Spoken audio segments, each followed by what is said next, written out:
Please don't interrupt me. Please don't interrupt me. You ask me a question, please. This is my press conference. You ask, why should a country trust India? Why should a country trust India? Why should a country trust India? Let me answer that question, please. Please have questions. No, when to answer, where to answer, how to answer, these are my prerogatives. You asked a question, don't ask me to answer in a particular way. Hi, my name is Helle. I come from the Norwegian newspaper Dagsavisen. I am wondering, as we strengthen our partnership, why should we trust you? Can you promise that you will try to stop the human rights violations that goes on in your country? And also, will the Prime Minister start taking critical questions from the Indian press at some point in the future? And also, if possible, I would like you to answer straight away. Answer the strengthening partnership. Why should we trust you? Oh, that's okay. And on the human rights situation. You ask me question, let me answer it. Okay? Let me give a background of what India is and why should the world trust India. Let us look at the few challenges that the world faced in the last few years. COVID was a big challenge the world faced. And how do you test the trust on a country? One, what is a country? A country today has 4 elements. 1, population. 2, government. 3rd, sovereignty. And 4th, territory. So that is what makes a country a country. And we are proud that we are a civilizational country of 5,000 years old. Continuous civilization. Contributed immensely to the world. You look around, you see an India connect everywhere in the world. India has, the numbers which you see on your phones, it is originated in India. Shunya, 0, originated in India. Chess originated in India. So we are proud of that civilization. Yoga, which the world admires today, it originated in India. India had epics and books. Let me answer the question. Please don't interrupt me. You ask me a question, please. This is my press conference. You ask, why should a country trust India? Why should a country trust India?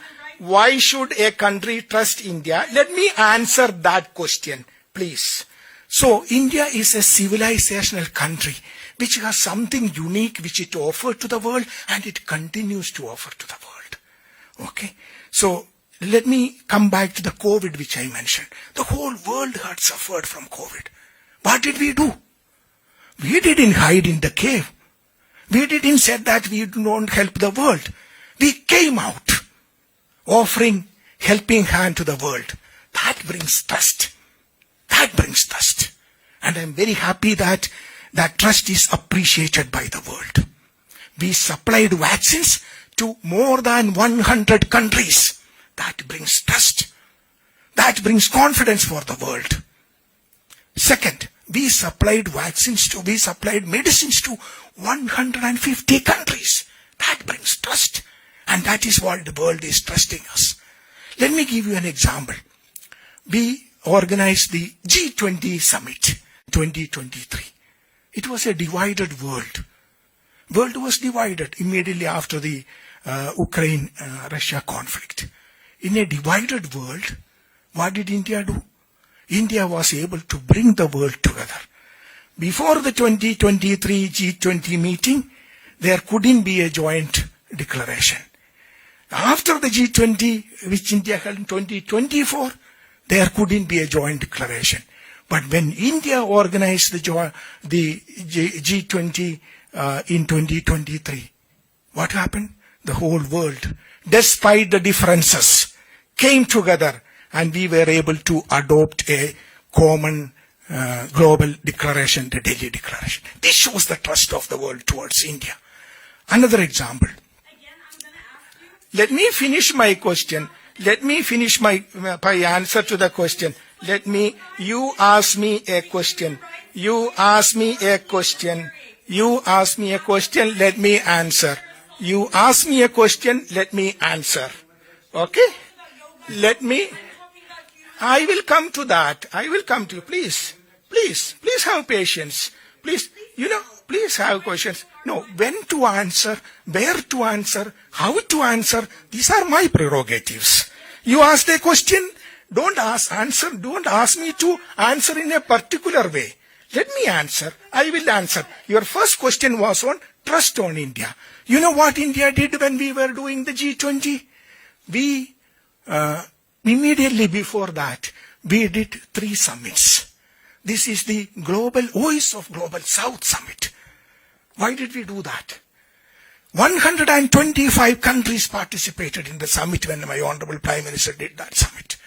We used that summit to understand and appreciate the challenges that the Global South faces. We were able to understand it, appreciate it, and bring those challenges and their aspirations to the main table of the G20. This is appreciated. This is what brings trust to the table. Then what did we do?